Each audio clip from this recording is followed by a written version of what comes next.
Hello दोस्तों, उम्मीद करता हूँ कि आप सभी अच्छे होंगे। दोस्तों आज फिर मैं आपके लिए बहुत इंपॉर्टेंट टॉपिक लेके आऊँ। वो जो टॉपिक है कि जब भी आप कोई मदरबोर्ड की स्पेसिफिकेशन देखते हैं और स्पेसिफिकेशन में मेमोरी मॉड्यूल सेक्शन में देखते हैं, जहाँ पे लिखा होता है कि इसमें इतने डिम स्लॉट है, इतने मैक्सिमम जीबी तक रैम सपोर्ट करता है, और वहाँ पे प्रोसेसर के हिसाब से दिया है कि आप इसमें प्रोसेसर लगाएंगे तो वहाँ पे इतने मैक्सिमम मेगाहर्ट्ज की रैम सपोर्ट करेगा। वहाँ पे आपका जो मदरबोर्ड मतलब वहाँ पे हर प्रोसेसर के हिसाब से अलग अलग जो मेगाहर्ट्ज दी होती है। कईयों में वहाँ पे जो लिखा होता है मतलब काफी तरह के मेगाहर्ट्ज दी होती है और उसमें वहाँ पे ब्रैकेट में उसी लिखा होता है। उसी का मतलब होता है कि आप यहाँ पे इतने मैक्सिमम मेगाहर्ट्ज की ओवरक्लॉक रैम लगा सकते हैं। तो दोस्तों उसके बाद जब हम नीचे आते हैं तो वहाँ पे लिखा था सपोर्ट फॉर XMP। तो दोस्तों आज की वीडियो में आपको बताने वाला हूँ कि ये जो यहाँ पे XMP होता है इसका क्या मतलब होता है और इसका काम क्या होता है। और दोस्तों आपने कहीं में देखा होगा कि कई मदरबोर्ड में आपने देखा होगा कि XMP की जगह लिखा होता है AXMP, या फिर मान लीजिए कि कई मदरबोर्ड में होता है XMP की जगह लिखा हुआ DOCP, या फिर मान लीजिए कई मदरबोर्ड में XMP की जगह लिखा होता है वहाँ पे EOCP। तो दोस्तों आज की वीडियो में आपको सभी चीजें डिटेल में बताने वाला हूँ कि ये सब चीज क्या होती है। तो ये सब चीज जानने के लिए आप वीडियो को लास्ट तक देखते रहिए। तो देर न करते हुए शुरुआत करते हैं।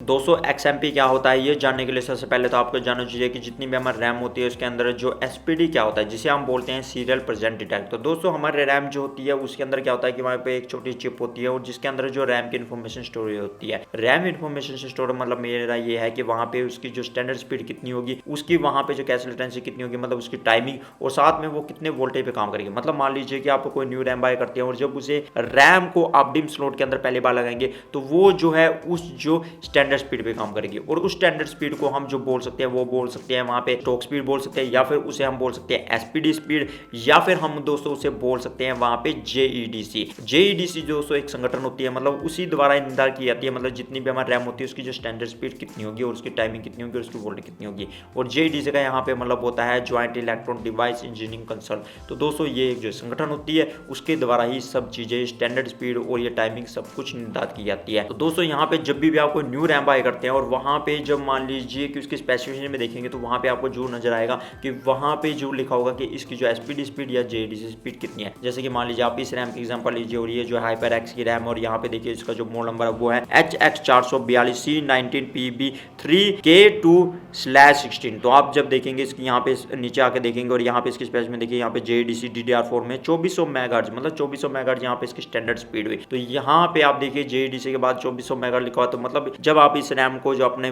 डिम स्लॉट के अंदर लगाएंगे, मतलब किसी मदरबोर्ड के अंदर, ये 2400 मेगाहर्ट्ज पे काम करेगी। अगर मान लीजिए आपका जो प्रोसेसर है वहां पे भी जो 2400 मेगाहर्ट्ज या फिर मान लीजिए उससे ऊपर मेगाहर्ट्ज की रैम जो सपोर्ट करता है तो वहां पे 2400 मेगाहर्ट्ज पे काम करेगी। और वैसे अगर हम देखें कि इसकी जो वैसे जो मेगाहर्ट्ज बताई गई है वो बताई गई है 4266 मेगाहर्ट्ज। तो आप दोस्तों देखिए पर ये जो है डिफॉल्ट स्पीड पे इतनी काम करेगी। तो ये जो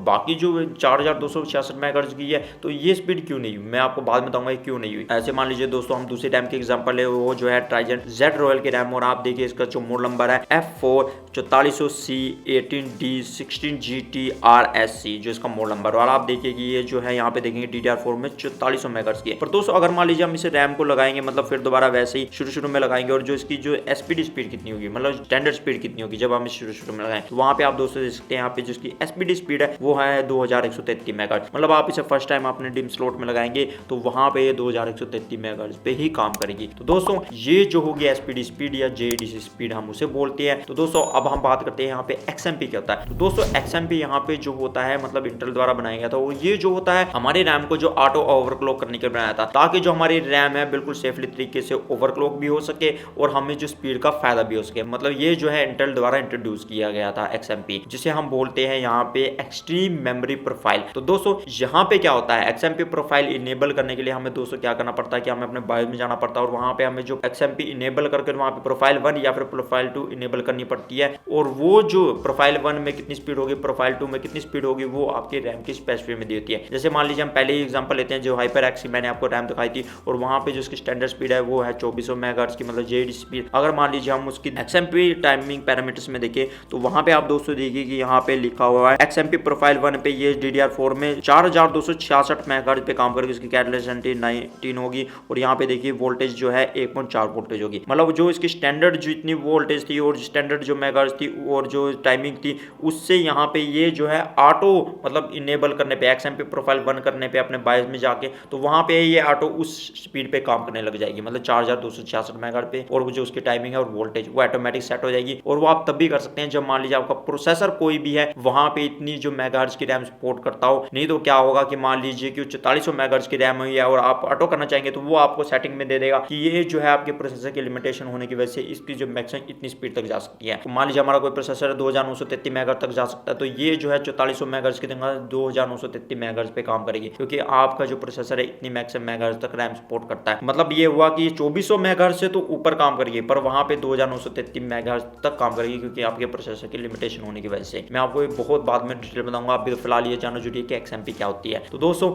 मान लीजिए कि यहाँ पे XMP प्रोफाइल 2 लिखा होता है, आप देखिए कि यहाँ पे XMP प्रोफाइल 2 करेंगे आप बायोस में इस रैम के लिए, तो वहां पे जो आपके रैम की जो ऑटो सेटिंग हो जाएगी, मतलब ऑटो जो ओवरक्लॉक होगी वो 4000 मेगाहर्ट्ज तक होगी। उसकी जो कैश लेटेंसी होगी वो 19 मतलब टाइमिंग दिया बाकी, और बाकी जो उसकी वोल्टेज होगी वो होगी 1.35 वोल्ट। वहाँ पे मतलब ये है कि XMP प्रोफाइल 2 इनेबल करने के बाद तो वहाँ पे आपकी रैम जो इतनी ऑटो स्पीड तक चल जाएगी, अगर मान लीजिए आपका प्रोसेसर जो इतनी मेगाहर्ट्ज तक रैम सपोर्ट करता है। तो दोस्तों यहाँ पे आप दूसरी रैम का भी ऐसे ले सकते हैं, वहाँ पे देखिए कि उसकी जो एसपीडी स्पीड थी 2133 और जो एसपीडी वोल्टेज थी वो 1.20 वोल्टेज। और तो आप दोस्तों देख सकते हैं वहाँ पे अगर आप इसकी XMP प्रोफाइल 2 करेंगे तो वहाँ पे जो इसकी स्पीड टेस्टेड होगी स्पीड वो 4400 मेगाहर्ट्ज, इसकी जो टेस्टेड लेटेंसी है वो देख सकते हैं आप 18 है, और यहाँ पे देखिए टेस्टेड वोल्टेज जो है 1.5 वोल्ट है। मतलब ये ऑटोमेटिकली उस वोल्टेज पे और उस फ्रिक्वेंसी पे काम करने लगेगी जब आप XMP प्रोफाइल 2 करेंगे। तो दोस्तों यहाँ पे जो XMP का मतलब ये होता है, तो मतलब ये आप सिंपल मतलब ये समझ सकते हैं कि ये इंटेल द्वारा इंट्रोड्यूस की थी, जिससे क्या हुआ कि हम जो अपनी रैम की ओवरक्लॉकिंग बड़े आराम से कर सकते हैं। वैसे तो ओवरक्लॉकिंग हम जो मैनुअली भी कर सकते हैं पर हमें नॉलेज होगी तभी कर पाएंगे, क्योंकि हमें दोस्तों वहाँ पे पता ही नहीं होगा कि हमारी जो रैम है कितनी मैक्सिमम मेगाहर्ट्ज तक जा सकती है, कि मान लीजिए कि वो कंपनी की तरफ से लोकेशन है कि नहीं है, कि उसकी रैम की ओवरक्लॉकिंग कर सकते हैं कि नहीं, या फिर उसकी जो कैश लेटेंसी कितनी होगी, या फिर मान लीजिए उसे कितनी वोल्टेज देनी चाहिए। तो दोस्तों वहाँ पे हमें इतनी नॉलेज नहीं होती। अगर मान लीजिए हम करेंगे जबरदस्ती करने की कोशिश करेंगे तो क्या होगा कि ज्यादा वोल्टेज की वजह से रैम खराब हो सकती है, या फिर मान लीजिए हमने ओवरक्लॉकिंग थोड़ी बहुत ही कर भी ली कि थोड़ी गर्ज बढ़ा के, तो वहाँ पे क्या होगा कई बार जो आपका कंप्यूटर स्टेबल तरीके से काम नहीं करेगा या फिर ऑन ही नहीं होगा, तो वहाँ पे बड़ी दिक्कत होती है। तो यहाँ पे XMP प्रोफाइल में क्या है कि वहाँ पे जो हमारी ऑटो जो है वहाँ पे ओवरक्लॉकिंग हो जाती है। और दोस्तों यहाँ पे जितनी भी आप रैम बाय करते हैं, मान लीजिए कोई सी भी आप रैम, जैसे मैंने एग्जांपल दिया, आप कोई सी भी रैम बाय करेंगे तो वहाँ पे जो लिखा होगा कि इसकी जो एसपीडी स्पीड कितनी है और वहाँ पे जो XMP प्रोफाइल आपको कितनी करनी है ताकि इसकी जो ओवरक्लॉकिंग कर सके। और वहाँ पे दोस्तों वो क्यों दी होती है उन्होंने, वो इसलिए दी होती है कि दोस्तों वहाँ पे जो रैम की कंपनी होती है उन्होंने टेस्टेड की होती है कि कितने मेगाहर्ट्ज तक जा सकती है, और यहाँ पे उसकी जो ओवरक्लॉकिंग करने के बाद वो स्टेबल तरीके से काम करेगी, मतलब वो कितने वोल्टेज कितने मेगाहर्ट्ज पे वो जो स्टेबल तरीके से काम करेगी, उन्होंने सब कुछ टेस्ट किया होता है। तभी उन्होंने ये प्रोफाइल बनाई होती है कि ये जो इस प्रोफाइल पे मतलब XMP प्रोफाइल 1 या 2 पे इतनी स्पीड पे काम करेगी। आप कोई सी मर्जी रैम ले लीजिए, सब जगह आपको ये चीज जरूर देखने को मिल जाएगी और उसकी स्पेसिफिकेशन में आपको ये देखने को मिलेगी। तो दोस्तों ये तो हो गया हमारी बात की जो हमारी XMP क्या होती है। अब दोस्तों हम बात करते हैं कि कई मदरबोर्ड में आपने देखा होगा XMP की जगह AXMP लिखा देखा। तो दोस्तों मैं आपको बता दूं कि जो XMP जहां पे भी लिखा होगा वहां पे वो जो होते हैं मदरबोर्ड ज्यादातर इंटेल के वहां पे प्रोसेसर लगते हैं और वहां पे XMP होता है। पर यहाँ पे दोस्तों AMD के लिए प्रोसेसर के लिए जितने मदरबोर्ड थे वहां पे क्या किया था कि AMD ने भी XMP की तरह न्यू टेक्नोलॉजी निकाली, सेम वही होती थी पर वहां पे उसने इसका नाम दे दिया AMP, जिसे हम बोलते हैं AMD मेमोरी प्रोफाइल। और कई मदरबोर्ड कंपनी ने क्या किया कि अपनी तरफ से उनका नाम रख दिया, जैसे मान लीजिए कि MSI हुई कि वहां पे आप जब मान लीजिए राइजन प्रोसेसर के लिए कोई भी मदरबोर्ड देखेंगे जहाँ पे DDR3 DDR4 सपोर्ट करता है, मतलब मदरबोर्ड आपका, और उसमें वहां पे प्रोसेसर लगता है कोई भी, मान लीजिए कोई भी AMD के प्रोसेसर के लिए मदरबोर्ड MSI का, तो वहां पे आप XMP की जगह AXMP लिखा देखेंगे। मतलब AXMP का मतलब होता है AMD XT memory profile. Same वही चीज होती है, सेम वही वर्किंग होता है पर वहां पे बस उसका डिफरेंट नेम दे दिया है। ऐसे मान लीजिए हम दूसरी कंपनी का लेते हैं, कई जगह पे DOCP लिखा होता है और वहां पे मान लीजिए कि वो जो है ASUS का मदरबोर्ड है। ASUS के मदरबोर्ड में क्या होता है कि उन्होंने अपना नाम दे दिया, मतलब वहां पे AMD के प्रोसेसर जिस मदरबोर्ड में लगते हैं तो वहां पे XMP को मतलब उन्होंने रीनेम कर दिया, या फिर मान लीजिए कई जगह पे उन्होंने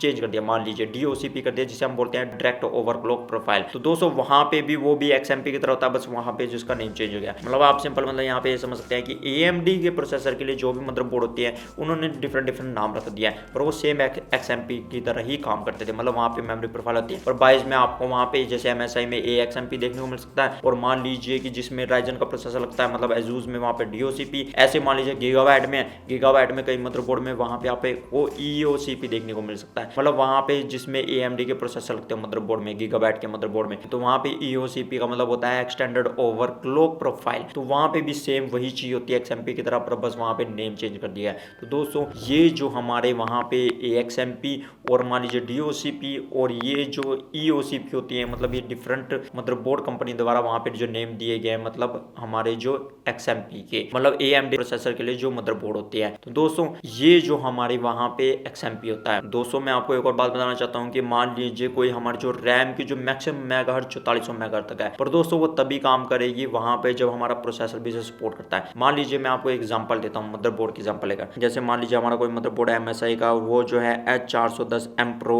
E मदरबोर्ड है, और अगर आप देखेंगे तो वहां पे इसकी मेमोरी मॉड्यूल सेक्शन में, तो वहां पे आप देखेंगे कि इसमें 2 DIMM स्लॉट है और वो 64 GB तक रैम सपोर्ट करता है। वहां पे देखेंगे कि इंटेल i7 और i9 के लिए जो इसमें मैक्सिमम जो रैम सपोर्ट करता है DDR4 2933 मेगाहर्ट्ज। मतलब मान लीजिए आप इसमें जो रैम लगाएंगे HyperX वाली जो मैंने आपको बताई थी कि वो जो शुरू में लगाएंगे 2133 मेगाहर्ट्ज पे काम करेगी, और आपको इसके बाइस में जाना पड़ेगा और वहां पे जो इसकी XMP प्रोफाइल इनेबल करनी पड़ेगी ताकि उस स्पीड पे काम कर सके। पर मान लीजिए वहां पे जो हमारी रैम मेगाहर्ट्ज है वो तो 4266 मेगाहर्ट्ज है और 4000 मेगाहर्ट्ज है, पर दोस्तों वो इतनी पे काम नहीं करेगी। जब आप उसे इनेबल करेंगे XMP प्रोफाइल, चाहे 1 करें चाहे 2 करेंगे, तो वहां पे वो आपको ऑटो में जाके वहां पे सेटिंग में दे देगा कि इसकी प्रोसेसर की लिमिटेशन होने की वजह से ये जो है 2933 मेगाहर्ट्ज पे काम करेगी। अगर उसमें i7 या i9 का प्रोसेसर है वहां पे 10th जनरेशन का, तो वहां पे वो स्पीड पे काम करेगी, मतलब वो 4000 मेगाहर्ट्ज पे नहीं, वो 2933 मेगाहर्ट्ज पे काम करेगी, क्योंकि प्रोसेसर की लिमिटेशन होने की वजह से। मतलब वो 2400 मेगाहर्ट्ज से ऊपर तो काम करेगी, पर वो प्रोसेसर की लिमिटेशन होने की वजह से 2933 पे काम करेगी। और मान लीजिए उसी में i3 i5 या और कोई प्रोसेसर है, तो वहां पे वो जो रैम है 2600 मेगाहर्ट्ज पे काम करेगी। तो वहां पे मान लीजिए 4000 मेगाहर्ट्ज वाली आप रैम लगाएंगे,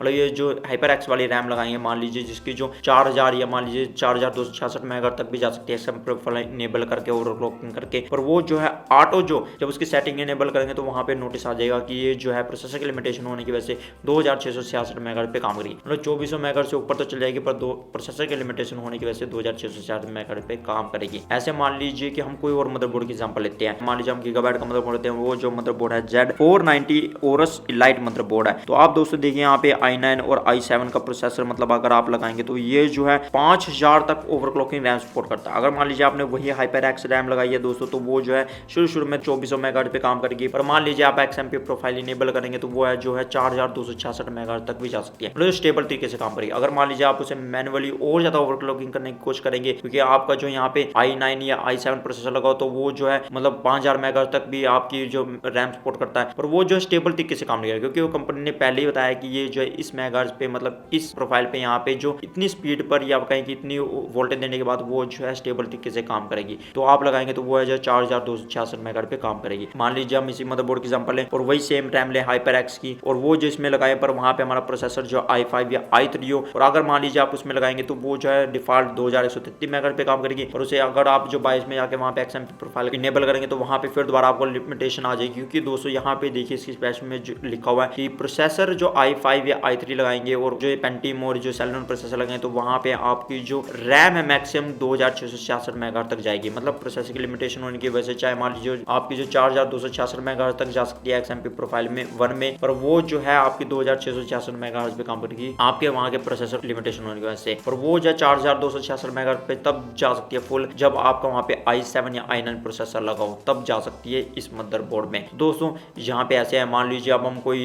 और एग्जांपल लेते हैं, मान लीजिए जिसमें हमारा AMD के प्रोसेसर लगते हो और वहां पे हम जो MSI का मदरबोर्ड की एग्जांपल लेते हैं, और वहां पे देखिए जो MSI का मदरबोर्ड है और इसका जो मॉडल नंबर है वो है B450A Pro Max मदरबोर्ड। आप देखिए कि यहाँ पे ये जो AMD के प्रोसेसर मतलब सपोर्ट करता है, और यहाँ पे देखिए 4 DIMM स्लॉट है, सब कुछ दिया, मतलब इसमें B450 चिपसेट है, और यहाँ पे देखिए AMD Ryzen 3rd जनरेशन के प्रोसेसर भी सपोर्ट करता है, और यहाँ पे देखिए यहाँ पे लिखा हुआ है कि ये जो है मैक्सिमम 4133 मेगाहर्ट्ज तक सपोर्ट करता है। यहाँ पे देखिए AXMP लिखा हुआ मतलब ओवरक्लॉक मोड। आप दोस्तों यहाँ पे AXMP का मतलब यहाँ पे होता है वही सेम चीज है, पर यहाँ पे रीनेम उसे कर दिया, मतलब यहाँ पे हुआ AMD एक्सट्रीम मेमोरी प्रोफाइल। तो दोस्तों यहाँ पे मान लीजिए आप वही सेम HyperX की रैम लगाएंगे तो वो शुरू में 2400 मेगाहर्ट्ज पे काम, फिर आपको 22 में जाना पड़ेगा और वहां पे फिर आपको जो 22 में प्रोफाइल 1 करनी पड़ेगी। पर मान लीजिए कि वहां पे 4266 मेगाहर्ट्ज पे है, मान लीजिए कि आपकी प्रोफाइल 1, प्रोफाइल 2 आपकी जो वहां पे 4000 मेगाहर्ट्ज पे है, पर मान लीजिए आपको ज्यादा करनी है तो वहां पे दोस्तों मान लीजिए आप 4266 मेगाहर्ट्ज अगर आप वहां पे इनेबल करना चाहेंगे तो वो फिर दोबारा डिक्रीज हो जाएगी,